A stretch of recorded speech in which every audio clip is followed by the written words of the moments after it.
사랑하는 여러분 행복하세요? 여러분 행복하셨으면 좋겠습니다. 세상에는 편견이라는 제일 무서운 벽이 있습니다. 편견이라는 벽을 뛰어넘는 아름다운 사연들도 세상에 많이 존재함에도 불구하고 여전히 편견이라는 벽은 쉽게 뛰어넘지 못하는가 봅니다.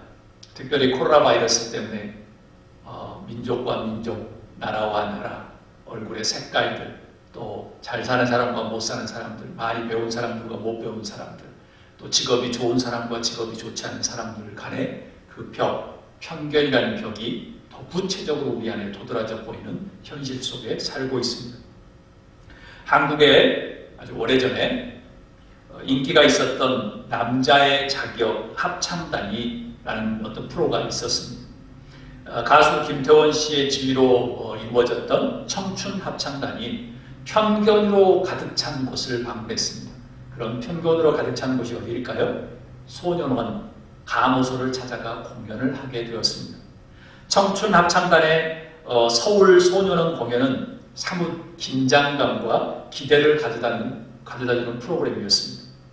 청춘 합창단이 사랑이라는 이름을 더하여와 그리고 아이돌 노래들을 메들리로 열창할 때 그 소년원생들이 한 600여 명이 되었는데요. 그들의 뜨거운 박수를 받았습니다. 뒤이어서 서울 소년원 합창단들이 답가를 불렀는데 그 답가의 제목이 You Raise Me Up이라는 답가였습니다. 그 답가를 들으면서 감당에 모인 모든 사람들의 아주 눈물의 도가니로 변했습니다. 공연 끝에 청춘 합창단과 서울 소년원 학생들이 서로 손을 마주잡고 사랑으로라는 곡을 합창하면서 눈물이 또 그리고 웃음이 함께 섞인 아름다운 공연, 편견과 벽을 무너뜨리는 그런 아름다운 공연이 펼쳐졌습니다. 편견을 뛰어넘는 것은 곧 우리 안에 있는 limitation, limit, 한계를 뛰어넘는 중요한 첫걸음이 됩니다. 특히 이민을 와서 살고 있는 우리들에게는 더욱더 실감나게 느끼는 어떤 공감이라고 할 수 있습니다. 바울과 실라는 유럽을 처음으로 전도하기 위해서 마게도냐를 향하여 빌립보 성에 도착했습니다. 그리고 안식일에 여자들이 정기적으로 기도하기 위해 모인 두아디라 자주옥감 장사를 하는 루디아를 만나게 됩니다. 연약한 여자를 만나게 됩니다. 루디아는 바울과 실라 일행을 자신의 집으로 초대합니다. 그리고 루디아의 집안의 온 가족이 복음을 듣고 모두 예수님을 영접하는 일이 벌어집니다. 기적이 일어나는 것입니다.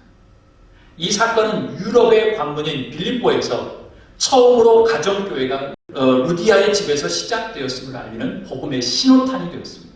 그리고 빌립보 교회가 세워졌고 그리고 루디아의 고향이었던 두아디아 지역도 초대 7교회 중에 하나의 교회가 세워지게 됩니다. 오늘의 본문 말씀은 루디아의 빌립보 가정교회에서 지내던 바울과 실라가 기도하는 곳인 강둑으로 이동하는 중에 점치면서 귀신 들린 여종을 하나 만나게 됩니다. 그 만남을 통해서 오늘 사건이 벌어집니다. 이 귀신 들린 여종이 바울 일행을 알아보고는 이렇게 이야기합니다. 이 사람은 지극히 높은 하나님의 종으로서 구원의 길을 너희에게 전하는 자다라고 막 소리를 호락호락 칩니다. 한 번이 아니라 여러 날을 그렇게 소리를 질렀다고 성서는 기록합니다. 이에 바울이 심히 귀찮고 괴로웠는지 예수 그리스도의 이름으로 내가 너에게 명하노니 그에게서 나오라라고 선포합니다. 그러자 귀신이 나오는 기적, 역사가 일어납니다. 이 귀신 들린 여종이 점치는 것으로 돈을 벌었던 그 주인이 바울과 실라를 어떻게 했을까요? 가만히 놔뒀을까요? 돈줄이 끊겨졌는데요. 고소를 하게 됩니다. 이 유대인이 성을 요란하게 합니다.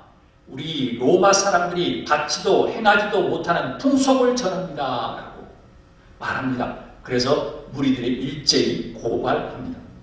그래서 상관, 조금 로마 군인들이겠지요. 로마의 경찰들 같은 상관들이 바울과 실라의 옷을 찢고 그 다음에 매를 때리고 그 다음에 감옥에 가두게 됩니다. 상관들이 간수에게 깊은 감옥에 가두게 하고 착고를 튼튼히 채우라고 명령합니다. 이게 무슨 날벼락입니까? 상상해 보십시오. 유럽의 천 가문인 빌립보 성에 가정교회가 세워졌습니다. 복음을 전하고 귀신이 쫓김을 당했습니다. 얼마나 지금 분위기가 고조되는 아주 즐거운 일입니까? 아주 행복한 일입니까? 기쁜 소식이지요. 그런데 이게 웬 날벼락입니까? 감옥에 갇히다니요. 매를 맞다니요. 옷이 찢겨지다니요. 많은 사람들의 편견의 벽은 높았을 것입니다. 주변에 많은 사람들이 바울과 실라의 일행을 보고 손가락질을 했겠지요. 그러면 그렇지, 그럴 줄 알았어. 믿는 사람이든 믿지 않는 사람이든 그런 이야기를 하겠지요. 편견과 비판의 칼로 난도질을 했을 것입니다. 이것이 뭐람? 우리도 잡혀 들어간 것 아니야?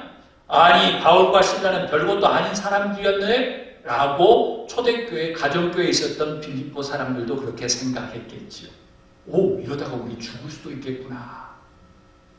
어떤 이는 이렇게 기도했을 수도 있습니다. 하나님, 이들에게 긍휼을 베풀어 주십시오 라고 생각했을 것입니다.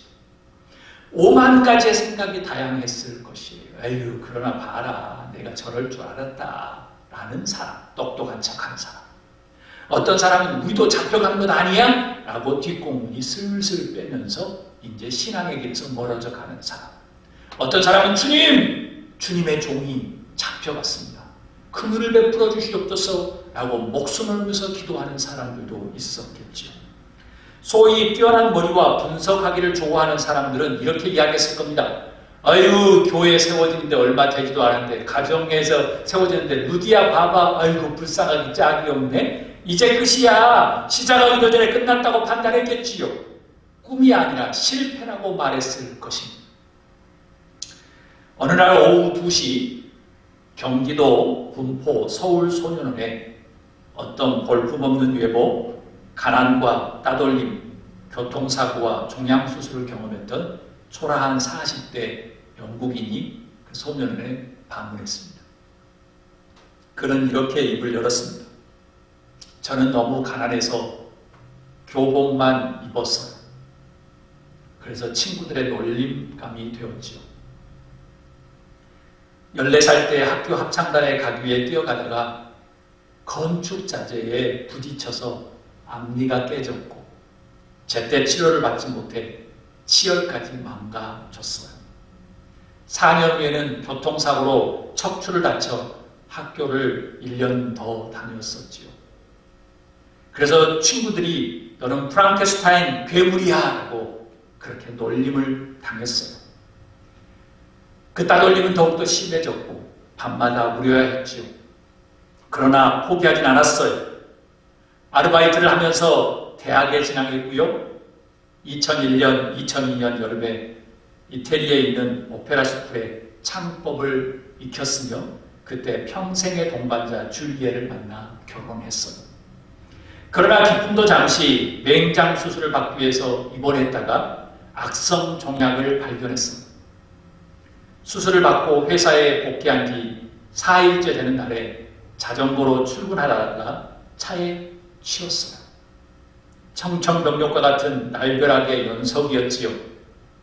8개월간 입원 치료를 받으면서 앞으로 노래하지 못한다라는 선고까지 받았던 나는 하루하루 사는 게 고통, 지옥이었어요. 그러나 내가 희망을 놓지 않았던 것은 노래에 대한 열정과 나를 지켜준 아내가 있었기 때문이었던 것 같아요.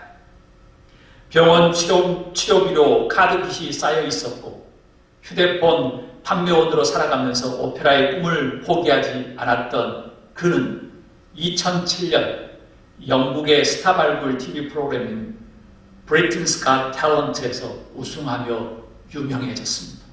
그의 이름은 다름 아닌 폴 호친. 그의 3집 앨범 홍보차 한국에 찾았을 때 그는 학생들에게 꿈과 희망을 전해달라는 소년원의 요청을 흔쾌히 받아들여서 그날 무료 공연을 그 소년원에서 가졌습니다. 공연을 본 소년 원생 박모양은 19살 박모양은 이렇게 적었습니다. 고통을 이겨내고 아름다운 노래를 부르는 모습이 어떤 잘생긴 스타보다도 멋졌다. 나도 꿈을 이루고 싶다라고 이야기했습니다. 또 19살의 정목으로는 이렇게 적었습니다. 폴 포츠의 용기와 노력에 감동했다며 친구들을 따돌리고 괴롭힌 적이 있는데 만나서 진심으로 사과하고 싶다고 그렇게 고백했습니다. 사랑하는 여러분, 저는 이렇게 말씀드리고 싶습니다. 한번 따라해 보겠습니다. 감옥은 최악의 장소가 아니라 꿈의 장소이다. 감옥은 최악의 장소가 아니라 꿈의 장소이다 하는 것입니다. 우리가 죄를 지어서 감옥에 가지 않았지만 폴 포츠처럼 감옥과 같은 불행과 눈물, 좌절의 삶 속에서 괴로워하는 사람들이 저를 포함해서 많은 사람들이 있을 것입니다. 우리 주변에도 많을 겁니다. 감정의 감옥, 영적인 감옥, 과거의 기억의 감옥, 감옥과 같은 가족, 감옥과 같은 부부생활, 감옥과 같은 친구생활, 감옥과 같은 내 어린 그 기억과 모든 상처들. 옷을 잘 입었다고, 돈이 많다고 모두 꿈과 희망이 있는 것은 아닙니다. 우리보다 분명히 나은 삶을 살고 있는 듯 보이지만 당사자들은 최악의 상황이라고, 나는 감옥과 같은 삶을 살고 있다고 고백하는 사람들을 많이 만나는 현실입니다. 사랑하는 여러분, 절대 포기하지 마십시오. 자신을 부끄럽게 생각하지 마십시오. 하나님께서 여러분의 상황과 어려움을 알고 계십니다. 지금 어려움의 현장이 꿈의 장소로 바뀔 수 있기를 주님으로 축복합니다. 감옥에 갇힌 바울과 신라는 어떤 심정이었을까요? 복음을 전하다가 무슨 나쁜 일을 한 것도 아닌데 이런 대우라니, 아니 감옥이라니 억울하다, 괜히 선교회 간 게 아니야? 라고 충분히 불평하고 원망하고 존재하지 않는 영혼의 감옥까지 만들어서 비관하고 자포자기 할 수 있었을 텐데 그들은 어떻게 했을까요?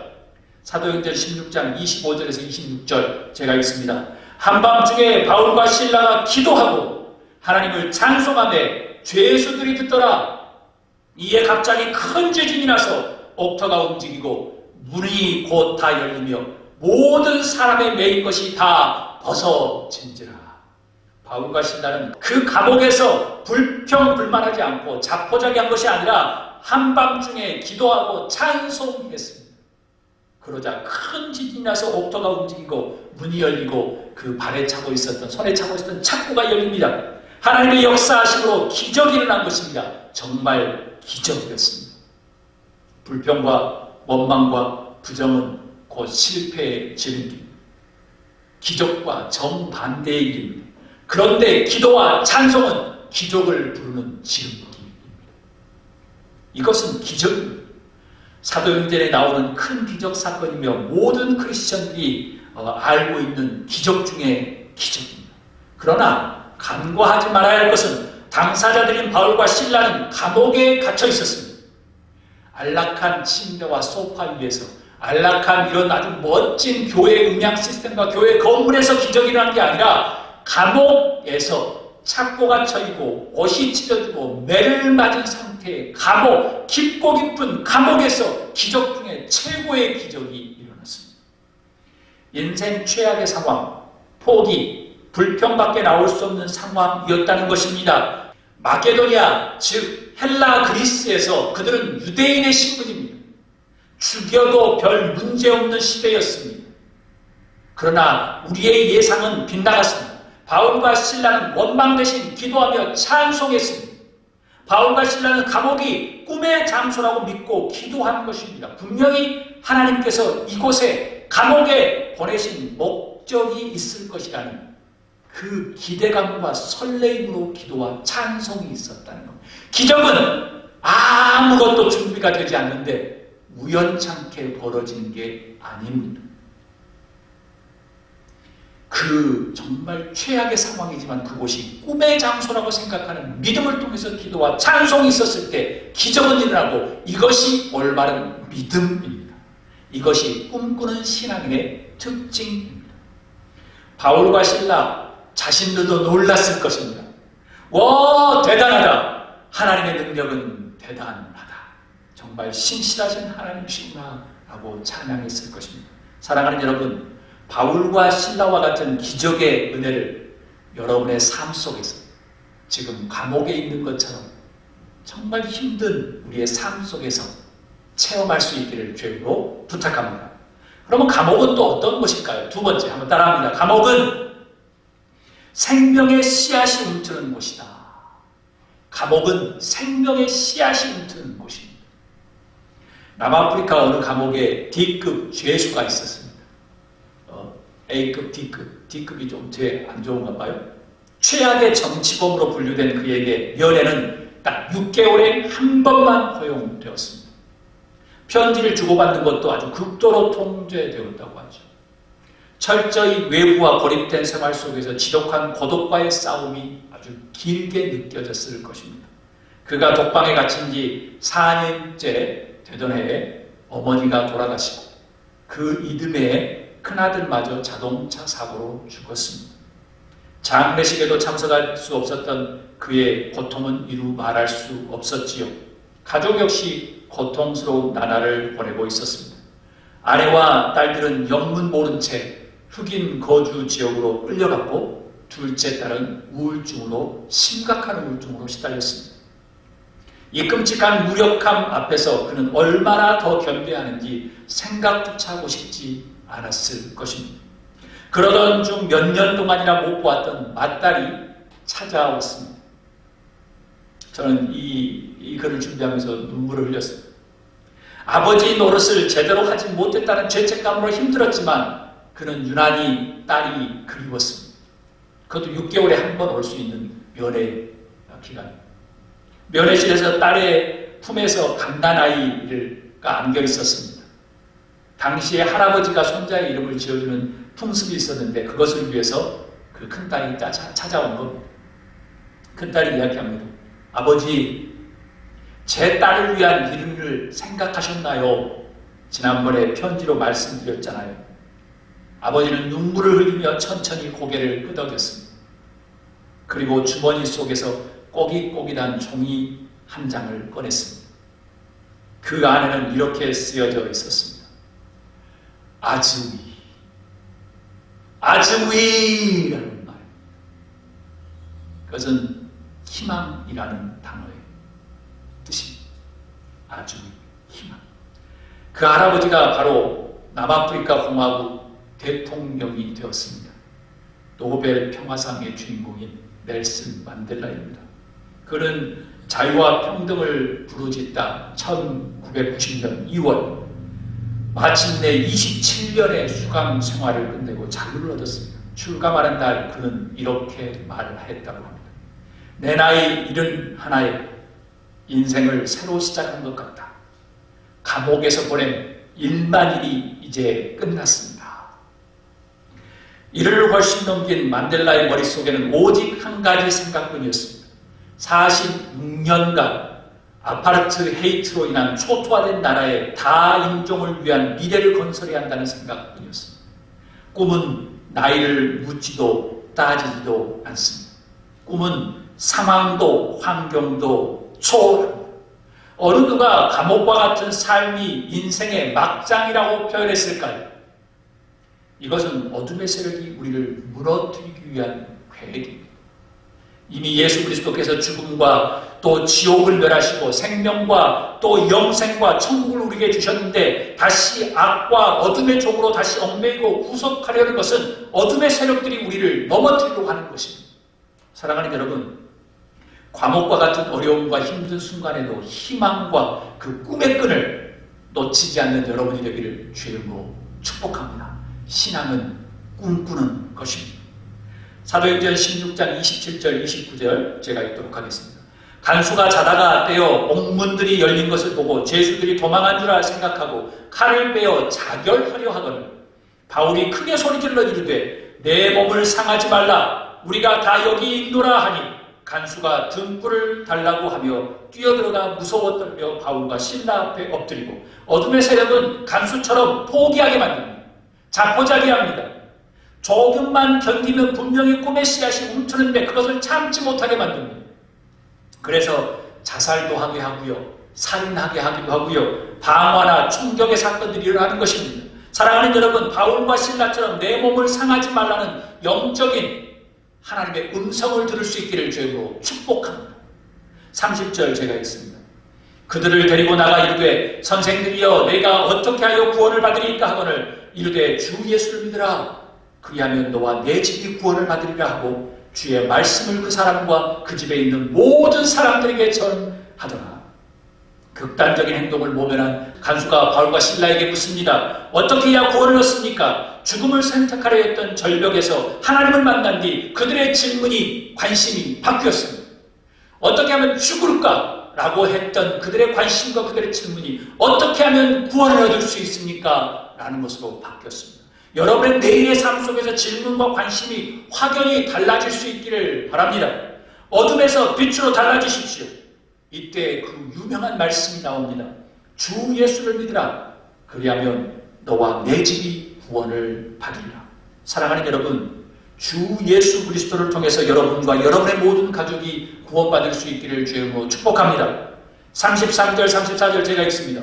그 밤 그 시간에 간수가 그들을 데려다가 그 맞은 자리를 씻어주고 자기와 그 온 가족이 다 세례를 받은 후 그들을 데리고 자기 집에 올라가서 음식을 차려주고 그와 온 집안이 하나님을 믿음으로 크게 기뻐하리라. 참 흥미로운 것은 초대교회 기록에서는 예수님을 믿으면 그 사람만 구원받는 것이 아니라 온 가족이 믿었다고 기록합니다. 루디아의 온 집안이 믿었고 오늘 간수의 온 가족이 믿고 세례를 받았습니다.